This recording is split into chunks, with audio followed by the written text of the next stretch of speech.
Siz Yusuf Yavuz Hiç kimsenin etkisi ve baskısı altında kalmadan kendi hür iradenizle Ece Öztuna'yı eşiniz olarak kabul ediyor musunuz?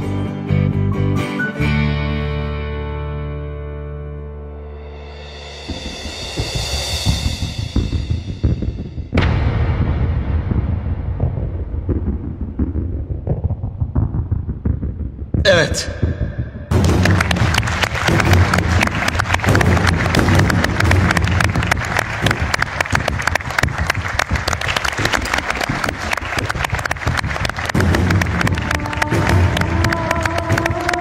Yusuf!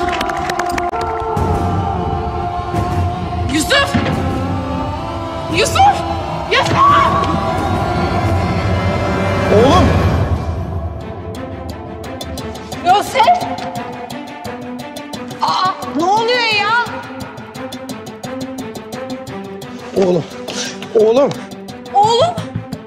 Yosef!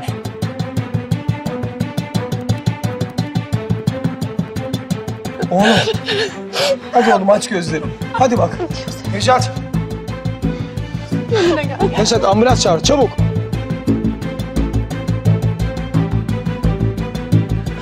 Yardım edin, ambulans çağırın! Hadi oğlum aç gözlerini.